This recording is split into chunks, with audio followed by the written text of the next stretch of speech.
Hello, welcome to our YouTube channel the Compass Academy. आज जो हम डिस्कस करने वाले हैं वो डिस्कस करेंगे आपका यूनिट फर्स्ट है, चैप्टर नंबर 1 है आपके पास इलेक्ट्रिक चार्जेस एंड फील्ड, और यूनिट है आपके पास इलेक्ट्रोस्टैटिक। तो ये क्लास 12 का आपके पास फर्स्ट यूनिट का फर्स्ट चैप्टर हम डिस्कस कर रहे हैं और आपका कंप्लीट सिलेबस कराया जाएगा। और आप लोगों को हमारे साथ लगातार बने रहिए और कोई भी आपकी प्रॉब्लम हो तो कमेंट बॉक्स के जरिए अपनी प्रॉब्लम हम तक शेयर कीजिए। तो चलिए स्टार्ट करते हैं। आपके पास यूनिट फर्स्ट है, यूनिट नंबर 1 है आपके पास इलेक्ट्रोस्टैटिक। इलेक्ट्रोस्टैटिक्स है आपके पास। इलेक्ट्रोस्टैटिक्स में जो आप चैप्टर फर्स्ट जो डिस्कस करेंगे हम यहाँ पर, वो है आपके पास electric charges, electric charges and field. Electric charges and field के बारे में डिस्कस करेंगे। तो सबसे पहले हम थोड़ा सा ये यूनिट के बारे में जान लेते हैं कि ये इलेक्ट्रोस्टैटिक का मतलब क्या है आपके पास। ओके, इलेक्ट्रोस्टैटिक को आप यहाँ पर देख सकते हैं। Electrostatic as a name indicate कि जो आपके पास इलेक्ट्रोस्टैटिक है ये दो कॉम्बिनेशन से बना है, दो वर्ड के कॉम्बिनेशन। इसमें क्या है आपके पास, देखो यहाँ पर एक इलेक्ट्रो है, एक आपके पास क्या है, स्टैटिक्स है। इलेक्ट्रो मीन्स हो गया आपके पास इलेक्ट्रॉन, स्टैटिक्स मीन्स हो गया आपके पास rest condition. Okay, as a name indicate this made by combination of these two word, one is electron, another one is rest condition. So electrostatic defined as the study of electron at rest condition, या फिर हम ये बोल सकते हैं कि physics में जो भी हम डिस्कस करेंगे इलेक्ट्रिक फील्ड के बारे में हो गया, या फिर इलेक्ट्रिक पोटेंशियल के बारे में हो गया, या फिर इलेक्ट्रिक चार्जेस के बारे में हो गया, एनर्जी बोलते हैं जिसको हम बोल सकते हैं कि एनर्जी के बारे में डिस्कस करेंगे। तो जिनके बारे में डिस्कस करते हैं, बट हमें करना होगा किस पर, रेस्ट कंडीशन पे जो डिस्कस करेंगे उसको हम बोलते हैं इलेक्ट्रोस्टैटिक्स। अगर आपको नोट करना है तो आप नोट कर सकते हैं, डेफिनेशन में आपको बोल देता हूं, आप डेफिनेशन लिखिए जरा। The branch of physics which deals with the study of electric force, electric field, electric potential and electric energy due to charges at rest is known as electrostatics। तो ये आपके पास बहुत ही अच्छी डेफिनेशन है, आप इसको लिख सकते हैं, आप समझ लेंगे। बाकी आपके सामने ये मैं एक्सप्लेन कर चुका हूं इस चीज को। तो अब आगे थोड़ा सा और डिस्कस करते हैं। इलेक्ट्रोस्टैटिक आप समझ गए हैं, हम थोड़ा सा एप्लीकेशंस के बारे में डिस्कस कर लेते हैं। क्या आपके पास एप्लीकेशंस ऑफ इलेक्ट्रोस्टैटिक, तो आप डिस्कस करते हैं यहाँ पर किसके बारे में, एप्लीकेशंस ऑफ इलेक्ट्रोस्टैटिक के बारे में डिस्कस करते हैं। तो एप्लीकेशंस ऑफ इलेक्ट्रोस्टैटिक, देखिए सबसे अच्छा एग्जांपल बताता हूं मैं आपको इलेक्ट्रोस्टैटिक का। अगर आपने देखा होगा, आप कभी फोटोकॉपी कराने गए होंगे शॉप पे, यानी जीरोक्स कराने, तो आपने देखा होगा उसके पास एक मशीन होती है, उसके अंदर कोई कागज डालते हैं तो स्कैन टाइप का करती है और फोटोकॉपी करके दे देती है आपको। तो वो जो मशीन है वो जो जिस प्रिंसिपल पे बेस्ड है, वो किस पे बेस्ड है, इलेक्ट्रोस्टैटिक प्रिंसिपल पे बेस्ड है। तो उसको बोलते हैं फोटोकॉपियर मशीन। क्या बोलते हैं, फोटो कॉपियर मशीन। ओके, ये हो गया आपके पास इलेक्ट्रोस्टैटिक का एप्लीकेशन, एक ही हो गया। सेकंड आपके पास एटॉमिक स्ट्रक्चर, एटॉमिक स्ट्रक्चर।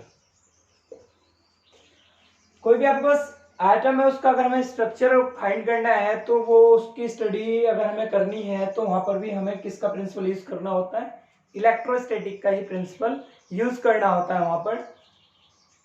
अब आपके पास आता है, तो तीसरा देखते हैं, तीसरा आपके पास एप्लीकेशन क्या है, spray painting and powder coating.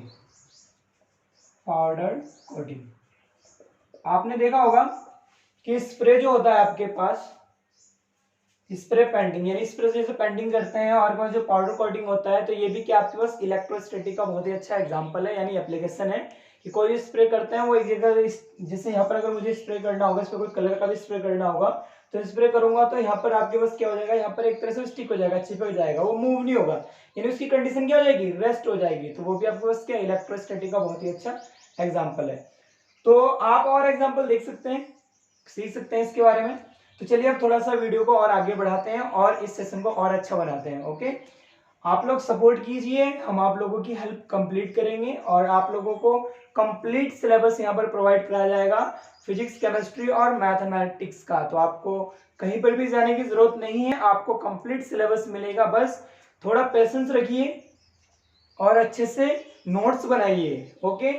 और कोई भी प्रॉब्लम होती है तो कमेंट बॉक्स के जरिए हम तक अपनी प्रॉब्लम शेयर कर सकते हैं। तो चलिए थोड़ा सा आगे बढ़ते हैं। तो अब थोड़ा सा डिस्कस कर लेते हैं। आपने ये जान लिया कि इलेक्ट्रोस्टैटिक क्या होता है, अब थोड़ा सा डिस्कस कर लेते हैं हम इलेक्ट्रिक चार्जेस के बारे में। किसके बारे में डिस्कस करते हैं हम? इलेक्ट्रिक चार्जेस के बारे में। बहुत ही इंपॉर्टेंट है, पूछता है कभी कभी एग्जाम में कि what do you understand by electric charge and it's quantity. Okay, तो चलिए जरा थोड़ा सा इस पे बातें कर लेते हैं। तो आपको पता है कि इलेक्ट्रिक चार्ज बेसिकली दो टाइप के होते हैं आपके पास, one is positive and another one is negative. ये तो आपको पता ही है, बट ये पॉजिटिव और नेगेटिव होता कैसे है? तो आपने ये देखा होगा कि एक आपने स्टेटमेंट पढ़ा होगा कि ये एक्सपेरिमेंटल स्टेटमेंट है, किसी साइंटिस्ट ने कर दिया है और उसी हिसाब से उसको हम स्टडी करते हैं, उस हिसाब से हम उसको पढ़ते हैं कि अगर आप ग्लास रोड को लेते हैं, क्या लिया आपने? ग्लास रोड लिया, रब्ड कर दिया, रब्ड विद किसके साथ? Silk cloth. आपके पास कोई सिल्क क्लॉथ है, उसके साथ अगर आप रब्ड करते हो तो वहां पर एक चार्ज प्रोड्यूस होता है, वो आपके पास क्या होता है? पॉजिटिव होता है, उसको पॉजिटिव बोला गया है। ओके, सेकेंड कंडीशन में आपके पास क्या है? ग्लास रोड ही लिया है, रब्ड विद किसके साथ रब करा है? इसको रबिंग किसके साथ करी गई है? फर के साथ। आपको पता है फर, फर का मतलब बोल सकता हूं एक तरह से इसको बिल्ली की खाल बोलते हैं इसको एक वर्ड में। तो इसके साथ जब इसको रबिंग करी गई है तो मिला है नेगेटिव चार्ज। अब प्रॉब्लम ये क्रिएट होती है कि ये कैसे पता लगा कि इसको साथ रब्ड करा तो पॉजिटिव और इसके साथ रब्ड करा तो नेगेटिव? तो पॉजिटिव नेगेटिव की कंडीशन के लिए इन्होंने क्या करा, इसको बहुत ही ज्यादा माइनर कंडीशन पे इसके बारे में स्टडी करी गई है कि जो पॉजिटिव चार्जेस जो होते हैं उनकी जो कंडीशन होती है वो थोड़े से अलग स्टेटमेंट शो करते हैं, या फिर उनकी जो प्रॉपर्टी होती है उसकी आगे भी प्रॉपर्टी पढ़ी गई है कि पॉजिटिव और नेगेटिव में क्या कंडीशन होती है। तो वो उसी बेस पे इसको दिया गया है पॉजिटिव एंड नेगेटिव। तो यहाँ पर आप देख सकते हैं, तो चार्जेस आपके पास दो टाइप से हो गए। दो टाइप के कौन से हो गए? एक पॉजिटिव हो गया और एक हो गया आपके पास नेगेटिव। तो पॉजिटिव चार्ज कैसे प्रोड्यूस हुआ? जब मैंने ग्लास रोड को किससे रबड़ कर दिया था? रब करा था सिल्क क्लॉथ से, तो that is called positive charge. और जो यहाँ पर चार्ज प्रोड्यूस हुआ था जब रब करा था ग्लास रोड को फर के साथ, तो नेगेटिव चार्ज उसको कह दिया। तो ये दो कंडीशन होगी आपके पास। अब यहाँ पर आपके पास आती है आपके पास यूनिट ऑफ इलेक्ट्रिक चार्ज। क्या आती है आपके पास? Unit of electric charge, electric charge. अब यूनिट ऑफ इलेक्ट्रिक चार्ज के बारे में बात करें तो जब भी हम चार्ज के बारे में बात करते हैं तो हम यूनिट के बारे में बात करते हैं तो क्या बात करेंगे? एसआई यूनिट के बारे में बात करते हैं। तो जो इसकी एसआई यूनिट होती है वो ध्यान रखना आप लोग, बहुत ही इंपॉर्टेंट है, कूलॉम्ब होती है। अभी आगे डिस्कस करेंगे हम कूलॉम्ब फोर्स के बारे में, डिस्कस करेंगे कूलॉम्ब लॉ पढ़ेंगे, coulomb law in vector form पढ़ेंगे, आगे आएगा अभी, ठीक है। तो ये कूलॉम्ब होता है, ओके। बट यहाँ पर एक कंडीशन और आती है, आपके पास यूनिट ऑफ इलेक्ट्रिक चार्ज है, यहाँ पर एक चीज और पूछता है, क्वांटिटी बोलता है, quantity of electric charge, electric charge. Quantity आपने पढ़ी होगी, दो टाइप की क्वांटिटी आपने पढ़ी थी, एक पढ़ी थी आपने वेक्टर और एक पढ़ी थी आपने स्केलर। वेक्टर क्वांटिटी क्या होता है आपके पास? जिसमें मैग्नीट्यूड और डायरेक्शन होता है, और स्केलर क्वांटिटी में आपके पास क्या होता है? उसका आपके पास मैग्नीट्यूड होगा बट डायरेक्शन हमें नहीं पता होगा। तो आप वैसे भी देख सकते हैं, जो आपके पास पॉजिटिव या नेगेटिव है तो आपके पास यहाँ पर क्या है, एक तरह से हम इसको बोल सकते हैं, इसका मैग्नीट्यूड ले सकते हैं बट डायरेक्शन हमें फिक्स नहीं होता। तो इस बेस पे हम इसको बोल देते हैं कि ये स्केलर क्वांटिटी है। क्या आपके पास? Scalar quantity. बट वैसे अगर आप इसको थोड़ा डीपली डिस्कस करेंगे तो हायर क्लास में आप इसको डिस्कस करेंगे तो एक और क्वांटिटी इंक्लूड हो जाती है, आइदर वेक्टर और स्केलर, एक और क्वांटिटी ऐड होती है जिसको बोलते हैं हम टेंसर क्वांटिटी। क्या बोलते हैं उसको? Tensor quantity. तो बेसिकली वैसे जो आपके पास आता है, क्या बोलते हैं, इलेक्ट्रिक जो चार्ज की जो क्वांटिटी होती है वो होती है टेंसर। बट टेंसर को यहाँ पर मेजर नहीं करा गया, आपके पास जो स्टडी करी गई है वो आपको पास इलेक्ट्रिक चार्ज की स्टडी आपके पास यहाँ पर स्केलर में बताई गई है, तो आप इसको फॉलो करेंगे। ओके, तो ये हो गया आपके पास। अब आता है इसमें एक कंडीशन और आती है डायमेंशन। क्या आती है आपके पास? Dimensions of electric charge. अब डायमेंशन के बारे में डिस्कस कर लेते हैं। तो डायमेंशन का बात पता है ना, डायमेंशन और डायमेंशनल फॉर्मूला 11th क्लास में आपने पढ़ा था। तो इसका जो डायमेंशनल फॉर्मूला होता है वो होता है आपके पास ए टी। ओके, तो ए टी आपके पास क्या है? इसका डायमेंशनल फॉर्मूला है। तो आप इनको कंप्लीटली पढ़ेंगे तो आप देख लीजिए इसमें जितना मैंने आपको पढ़ाया है इस पे किस हिसाब से क्वेश्चन क्रिएट होते हैं। तो मैं आपके लिए यहाँ पर क्वेश्चन लिख देता हूँ कि इस पर आप कौन कौन से क्वेश्चन रेडी करेंगे। तो आप यहाँ पर देख सकते हैं जितना अभी तक मैंने आपको पढ़ाया है इसमें दो टाइप के क्वेश्चन क्रिएट होते हैं। पहला क्वेश्चन आपके पास क्रिएट होता है define electrostatics and its application, जो मैं आपको करा चुका हूँ। सेकंड क्वेश्चन जो यहाँ पर क्रिएट होता है explain electric charges and it's SI unit. तो ये सेकंड क्वेश्चन आपके पास इस हिसाब से क्रिएट होगा एग्जाम के लिए। एक एक कंसेप्ट बताऊंगा, एक एक चीजें बताऊंगा, बस आप लोग पेशेंस बना करके वीडियो को कंप्लीटली देखें और अपने प्रॉपर नोट्स बनाएं। फिर आप लोगों को समझ में आने लगेगी धीरे धीरे फिजिक्स, और बहुत ही अच्छा, बहुत ही ज्यादा आपको मजा आने वाला है। ओके, तो चलिए जरा अब थोड़ा सा आगे बढ़ते हैं। ओके, आगे क्या है आपके पास? तो आगे आपके पास basic properties of electric charges. Next है आपके पास, इसी में इसको हेडिंग बना करके आप लिख सकते हो basic properties of electric charges. Electric charges, basic properties of electric charges के बारे में यहाँ पर थोड़ा सा डिस्कस कर लेते हैं और आपको थोड़ा सा इसमें लिखवा देते हैं, नोट्स बनवा देते हैं जो आपके बहुत ही काम आएगी। तो यहाँ पर देखिए जरा, जो पहला हम यहाँ पर बेसिक प्रॉपर्टी डिस्कस करेंगे, बहुत ही अच्छा टॉपिक है, additivity of electric charges. Additivity of electric charges का मतलब होता है आपके पास क्या होता है कि जिसमें आप चार्ज को क्या करते हो? ऐड करते हो। तो यानी आपके पास कई सारे चार्ज दिए होंगे और उस चार्ज को आपको क्या करना होता है? ऐड करना होता है। उसको बोलते हैं हम एडिटिविटी ऑफ इलेक्ट्रिक चार्जेस। तो आप लिख लीजिए, नोट्स बना लीजिए अपने। एडिटिविटी ऑफ इलेक्ट्रिक चार्ज लिखिए, electric charge is additive, that is total charge on an extended body is the algebraic sum of charges in different region of the body. It means आपके पास body है, आपके पास different reason की और उस पर charges है। Suppose that आपके पास पहली बॉडी पे चार्ज हो गया Q1, दूसरी बॉडी पे आपके पास चार्ज हो गया आपके पास Q2, तीसरी बॉडी पे आपके पास चार्ज हो गया Q3। तो मुझे एडिटिविटी ऑफ चार्जेस निकालना है, तो इन सबका सम ले लूंगा। Q हो जाएगा Q1 plus Q2 plus Q3 plus and so on. आगे मैं और भी चार्जेस को क्या कर सकता हूँ? ऐड कर सकता हूँ। तो ये है आपके पास एडिटिविटी ऑफ इलेक्ट्रिक चार्जेस, यानी इलेक्ट्रिक चार्जेस को क्या करते हैं हम इसमें? ऐड करते हैं। तो गॉट इट? समझ में आ गया है? अब आगे चलते हैं। तो देखिए आपके पास ये Q1 Q2 के पहले बॉडी के लिए, सेकंड बॉडी के लिए, थर्ड बॉडी के लिए आपके पास क्या है? चार्जेस है। तो इनका मैंने सम कर दिया, तो क्या है?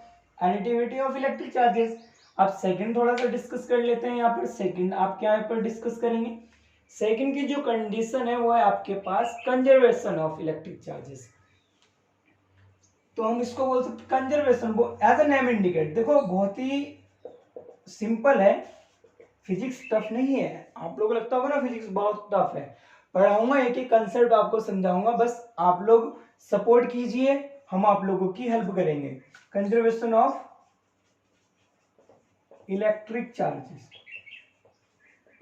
कंजर्वेशन ऑफ इलेक्ट्रिक चार्जेस में देखिए जरा, एज द नेम इंडिकेट कि यहाँ पर जो आपके पास कंप्लीट जो इलेक्ट्रिक चार्ज होगा वो कंजर्व्ड होगा। तो आप इसको लिख लीजिए, बहुत ही अच्छा है कि इसमें एक स्टेटमेंट लिखवा देता हूं मैं आपको।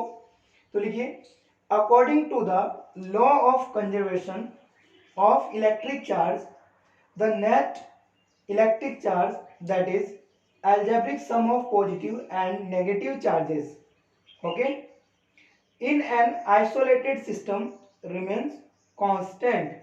यानी इट मीन्स कि जो आपके पास कंप्लीट जो बॉडी है उसमें, यानी जो आइसोलेटेड सिस्टम है, आइसोलेटेड सिस्टम का मतलब होता है जिसमें आपके पास ना तो चार्ज जाएगा यानी ना चार्ज उसमें आएगा, यानी जैसा वो पहले था वैसे का वैसे ही रहेगा। तो ये आपके पास क्या हो गया, आइसोलेटेड सिस्टम हो गया। तो इसमें आपके पास जो एनर्जी है वो कंजर्व्ड है। ओके, तो एनर्जी का मतलब यहाँ पर इलेक्ट्रिक चार्जेस है। तो आपको मैं यहाँ पर देखो एक सिंपल से एग्जांपल के तौर पर बता सकता हूँ। देखो इसको मैं कैसे समझाऊंगा आपको कि कंजर्व्ड कैसे है। सपोज दैट आपके पास कोई एक रिएक्शन है, 92 uranium 238 DK of alpha particle. Okay,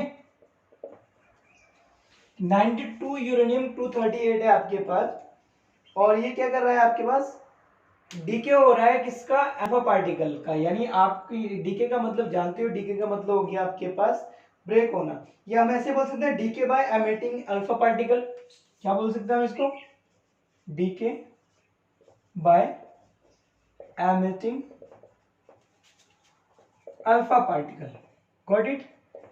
आप इसको कैसे समझेंगे कि डीके हो रहा है तो decay by emitting alpha particle. तो इसको समझने के लिए आप यहाँ पर एक रिएक्शन आपने शायद पढ़ी भी हो, इस रिएक्शन को प्रीवियस क्लास में आपने कभी पढ़ा होगा इस टाइप का रिएक्शन, कि जब मैं 92 यूरेनियम 238 को ब्रेक करता हूं, 92 यूरेनियम 238 को अगर मैं ब्रेक करता हूं तो ये किस में ब्रेक होते हैं, तो ये ब्रेक होगा 90 थोरियम 234 प्लस 2 हीलियम 4। तो आप ये देख सकते हैं बहुत ही अच्छा है, किसमें ब्रेक हुआ आपके पास, 90 थोरियम 234 2 हीलियम 4।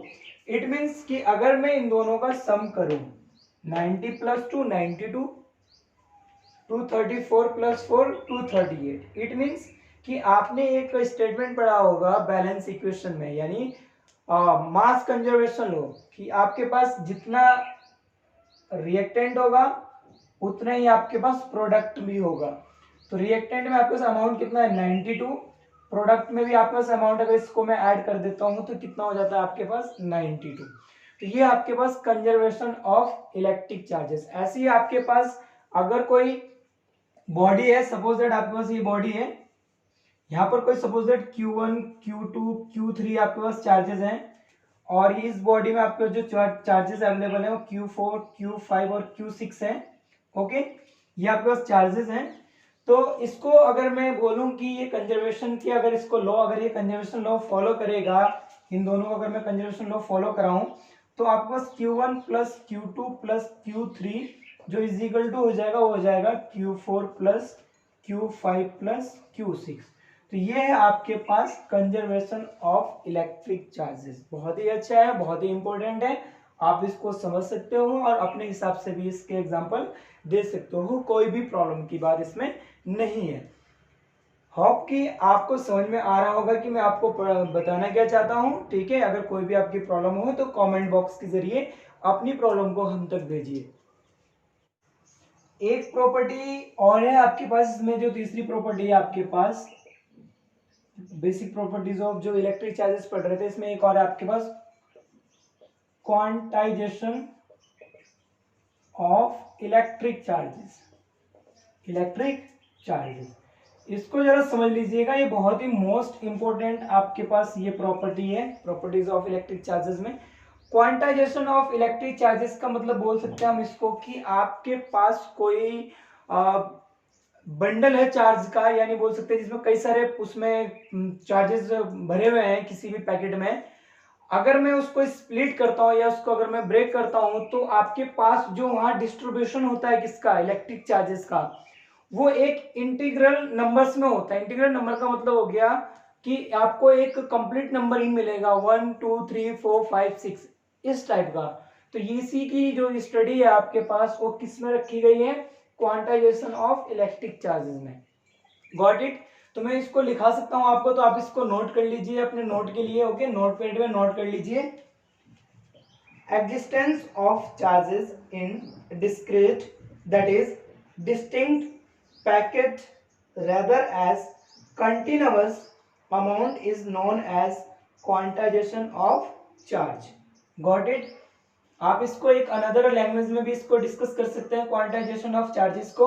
तो उसको लिख लीजिए आप, लिखिए quantization is the property of an electric charge by virtue of which any charged body can have charges which is an integral multiple of the basic or elementary charge E। Elementary charge E का मतलब आपके पास जो भी इसकी जो basic charge show करा जाएगा वो किससे करा जाएगा, आपके पास E से करा जाएगा। तो आपके पास देख सकते हैं हम इसको आपको निकालने के लिए एक बहुत ही अच्छा यहाँ पर एक फॉर्मूला दिया गया है, वो जो डिनोट करा गया है, इसको डिनोट करा गया that is Q is equal to आपके पास NE। N का मतलब होता है नंबर ऑफ इलेक्ट्रॉन, E का मतलब होता है इलेक्ट्रॉन पर चार्ज, और Q का मतलब होता है कि आपका टोटल चार्ज कितना होगा इस पे। ओके, तो मैं इसको यहाँ पर देख सकता हूँ where N is equal to 1 2 3 4 डैड। ओके, ये आपके पास इसी टाइप में होगा। तो जब अब यहाँ पर अगर मैं वैल्यू को यहाँ पर पुट कराता हूँ तो आपके पास जो E की वैल्यू आती है वो आपके पास देखो, जो E की स्पेसिफिक जो वैल्यू होगी आपके पास वो होती है आपके पास E is equal to 1.6 into 10 की पावर माइनस 19 कूलम। इसको बोलते हैं हम एलिमेंट्री चार्ज। एलिमेंट्री चार्ज का मतलब हो गया कि ये फिक्स है कि E पर इतना ही चार्ज मिलेगा आपको, इससे कम या ज्यादा नहीं होगा चार्ज आपके पास। यानी E मतलब इलेक्ट्रॉन, इलेक्ट्रॉन पे जो चार्ज होता है वो इतना ही होता है। ओके, तो अगर मैं इसको डिस्कस करूं तो आपके पास देखिए जरा, n इज इक्वल टू मैं जीरो से भी स्टार्ट कर सकता हूं, 0 1 2 3। तो आपको जो q की वैल्यू आएगी वो आपको इस टाइप से आएगी, प्लस माइनस 0। ओके, ये आपके पास comma plus minus n e, ये तो 1 इंटू आपके पास e 1 इंटू 1.6 इंटू 10 की पावर माइनस 19। इसको अगर मैं लिखूंगा, इसको अगर मैं लिखने सकता हूं तो प्लस माइनस का लिख सकता हूं क्या, e ओनली। ओके, ऐसे plus minus 2e plus minus 3e। It means n की वैल्यूज आप 1 2 3 अगर इंक्रीज करते हैं तो आप यहाँ पर e की वैल्यू भी पुट कराते हुए चलेंगे, तो इसको मैं इस टाइप से भी लिख सकता हूँ। तो ये हो गया आपके पास, ये हो गया आपके पास क्या, क्वांटाइजेशन ऑफ इलेक्ट्रिक चार्जेस। यानी हमने इसको क्वांटाइज कर दिया, यानी हमने इसको क्या कर दिया, इसको डिवाइड कर दिया, यानी बांट दिया है इसको। ठीक है, तो आप यहाँ पर देख सकते हैं, बहुत ही अच्छा है, बहुत ही इंपॉर्टेंट है, तो आप इस प्रॉपर्टी को पढ़ सकते हैं। तो यहाँ पर आपके पास एक क्वेश्चन क्रिएट होकर के आता है एग्जाम में कि define the basic properties of electric charges. Okay, आपके पास 2 मार्क्स का आता है, तो आप इसको कंप्लीट तीनों की तीनों प्रॉपर्टी को विद एग्जांपल के साथ लिखेंगे। ओके, तो देखिए यहाँ पर हम इसके ऊपर एक न्यूमेरिकल डिस्कस कर लेते हैं, शायद आपको और भी अच्छे से समझ में आ जाए। इसने बोला है कि a liquid drop has 20 excess electrons, calculate the charge on liquid drops. तो उस आपके पास कोई, आपके पास क्या है, एक लिक्विड ड्रॉप है, उसके उसके पास जो इलेक्ट्रॉन है वो 20 इलेक्ट्रॉन्स है, यानी बहुत ज्यादा, यानी इतने इतने इलेक्ट्रॉन उस पर है, किस पर, एक लिक्विड ड्रॉप है। ठीक है ना, तो जब इतने इलेक्ट्रॉन है तो कह रहा है calculate the charge on liquid drops. एक लिक्विड ड्रॉप पे आपके पास इतने सारे इलेक्ट्रॉन हैं, तो आपको जो आपके पास कंप्लीट जो लिक्विड ड्रॉप्स होंगे, यानी आपके पास उस पर आपको क्या निकालना है, इलेक्ट्रिक चार्ज निकालना है। तो देखिए जरा, बहुत ही सिंपल है। सबसे पहले यहां पर लिख देते हैं गिवन आपके पास अ लिक्विड ड्रॉप्स हैज 20 आपके पास नंबर है, इट मींस आपके पास n की जो वैल्यू है वो आपके पास कितनी है, n की वैल्यू 20 है। एक्सेस ऑफ इलेक्ट्रॉन बोला है, तो यहाँ पर जो E की वैल्यू हम जो लेंगे वो माइनस में लेंगे, 1.6 इंटू 10 की पावर माइनस 19 कूलम। एक्सेस बोला है तो आपके पास क्या हो जाएगा, आपके पास ये माइनस हो जाएगा। अगर आपके पास, तो आपको क्या निकालना है, चार्ज निकालना है। आपके पास आ लिक्विड ड्रॉप है 20 एक्सेस इलेक्ट्रॉन, इलेक्ट्रॉन दिया है और चार्ज पूछा है, उस लिक्विड ड्रॉप पे चार्ज कितना होगा। तो फॉर्मूला यहाँ पर अप्लाई करा दीजिए, so it will be Q is equal to NE, इस वाले फॉर्मूले को यूज कर लीजिए। So Q is equal to what is N, 20 into minus 1.6 into 10 की power minus 19 okay coulomb. Okay, इसको मल्टीप्लाई करा लीजिए, सो हो जाएगा आपके पास 16, ये हो जाएगा 32, तो ये हो जाएगा आपके पास 320 माइनस, ओके इंटू 10⁻⁻19 कूलम। इसको अगर मल्टीप्लाई कराते हैं तो आपके पास ये डेसिमल यहाँ पर होता है। इस डेसिमल को मैं थोड़ा सा और इधर की तरफ इसको फिक्स करता हूँ तो ये 3.2 इंटू 10⁻18 कूलम। ये हो गया आपके पास लिक्विड ड्रॉप पर चार्ज की मात्रा, कि लिक्विड ड्रॉप पर आपके पास चार्ज कितना है। समझ में आया ये क्वेश्चन आपको? एक दो बार और प्रैक्टिस करना, आपको और भी अच्छी तरीके से समझ में आएगा। तो देखिए जरा, यहाँ पर भी हमने कर दिया क्वांटाइजेशन ऑफ इलेक्ट्रिक चार्जेस कर दिया, यानी क्यू की वैल्यू निकाल दी है। यानी आपके पास एक ड्रॉप के ऊपर इतने सारे इलेक्ट्रॉन दे रखे थे, तो इलेक्ट्रॉन की संख्या दी थी, बट आपको क्या निकालना, उस पर चार्ज निकालना था कि चार्ज कितने अमाउंट में होंगे वहां पर। तो ये हो गया आपके पास चार्ज इतने अमाउंट में हो जाएगा। Got it? कोई प्रॉब्लम है यहाँ तक आपको? तो यहाँ पर देख लीजिए, एक क्वेश्चन थोड़ा और कर लेते हैं, शायद आपको क्वांटाइजेशन और भी अच्छे तरीके से समझ में आ जाए। और भी अच्छी तरीके से समझ में आ जाएगा तो शायद बहुत ही ज्यादा अच्छा होगा। तो क्वांटाइजेशन ऑफ चार्ज को और थोड़ा अच्छा समझ लेते हैं। क्वेश्चन पढ़िए जरा यहाँ पर, can an object have a charge of 2.8 into 10⁻⁻18 coulomb? Justify your answer. ये क्या बोल रहे हैं कि क्या बोलते हैं, कैन एन ऑब्जेक्ट, क्या किसी ऑब्जेक्ट पर आपके पास इतना चार्ज हो सकता है या नहीं हो सकता है? आप अपने आंसर को जस्टिफाई कीजिए। बहुत ही इंपॉर्टेंट क्वेश्चन है आपके पास, ये आपको मैं बता सकता हूँ अगले एग्जाम में आने के लिए, आपके पास 2021 के लिए आपके पास मोस्ट इंपॉर्टेंट क्वेश्चन है। तो इसको आप नोट कर लीजिए। तो सबसे पहले जो गिवन है उसको नोट करते हैं। Okay, given that charge given है इस बार, इट मींस क्यू की वैल्यू आपको उसके गिवन है 2.8 into 10⁻⁻18 coulomb. Okay, we know that electron पे चार्ज कितना होता है, 1.6 इंटू 10⁻⁻19 कूलम। Got it? तो यहाँ सबसे पहले आपको क्या निकालना होगा, एन की वैल्यू निकालनी होगी, यानी N is equal to number of electrons निकालने होंगे, तो ही पता लगेगा कि इतना चार्ज उस पर हो सकता है या नहीं हो सकता। तो देखिए जरा, इसके लिए क्या करेंगे, वी नो दैट एक फॉर्मूला हम जानते हैं, Q is equal to N E, इसी का यूज करेंगे हम। एन की वैल्यू निकाल लेंगे तो ये हो जाएगा Q upon e. Value put कराइए, Q की वैल्यू आपके पास 2.8 into 10⁻⁻18 coulomb upon 1.6 into 10⁻⁻19 coulomb. Okay, इसको सॉल्व कर लीजिए। This one cancelated by this, 28 upon 16 into 10⁻⁻18 into 10⁻+19 coulomb cancelated by coulomb. Okay, इसको आप सॉल्व कर लीजिए जिससे आपको भी आता है सॉल्व करना। हो जाएगा आपके पास 4 4 जा 4 7 जा, got it, 7 upon 4 into 10⁻19 1 10⁻1, got it. अब इसको सॉल्व कर लेते हैं थोड़ा सा और, कैसे सॉल्व करेंगे, सॉल्व कीजिए इसको, 4 1 जा 4, इसको 70 कर लेते हैं, ऐसा करते हैं, इसको 70 कर लेते हैं, 70 डिवाइडेड बाय 4। अब इसको सॉल्व कर लेते हैं, कितना आएगा आपके पास, ये बताइए।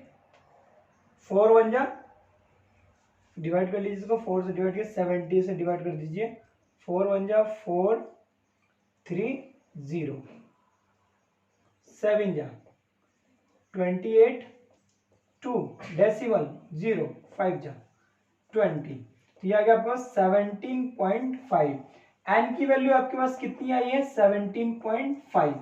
और मैंने बताया था कि एज अ क्वांटाइजेशन, यानी जो आपने एक इलेक्ट्रिक चार्ज की प्रॉपर्टी जो पढ़ी थी, आपने क्वांटाइजेशन जो पढ़ा था उसमें ये पढ़ा था कि जो आपके पास नंबर्स ऑफ इलेक्ट्रॉन्स होंगे, उनकी जो आपके पास डिजिट जो होंगे वो बिल्कुल एक कंप्लीट नंबर होगा आपके पास। ओके, आपको बताया था मैंने, कभी भी फ्रैक्शन में नहीं हो सकता। तो यानी आप देखें यहाँ पर 17.5 है, ये कंप्लीट नंबर नहीं है, ये आपके पास क्या है, नंबर में इसमें आपके पास कमी है। तो यानी या तो ये 18 होगा तो ही चार्ज होगा, तो या फिर ये 17 होता तो चार्ज होता, लेकिन 17.5 आ रहा, तो एज पर क्वांटाइजेशन ये चार्ज पॉसिबल नहीं है। As per quantization this is not possible. Okay, तो ये वाली कंडीशन यहां पर पॉसिबल नहीं है। पॉसिबल जब ही होती है, यानी किसी बॉडी पर चार्ज इतना तब होगा जब एन की वैल्यू आपके पास प्रॉपर नंबर में आती है। ओके ना, तो समझ गए हो? तो कोई भी प्रॉब्लम हो तो आप कमेंट बॉक्स के जरिए अपनी प्रॉब्लम हम तक शेयर कर सकते हैं, हम आपकी कंप्लीटली हेल्प करेंगे। थैंक यू सो मच इस वीडियो को देखने के लिए।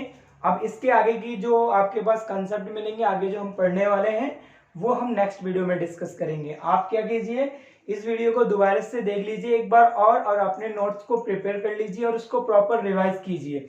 आपको कहीं जाने की जरूरत नहीं है, घर पर ही आपको बहुत सारी नॉलेज प्रोवाइड करा दी जाएगी। लास्ट में हम आपको क्वेश्चन पेपर भी देंगे, प्रोवाइड कराएंगे। आप हमसे कांटेक्ट कर सकते हैं। जय हिंद, जय भारत।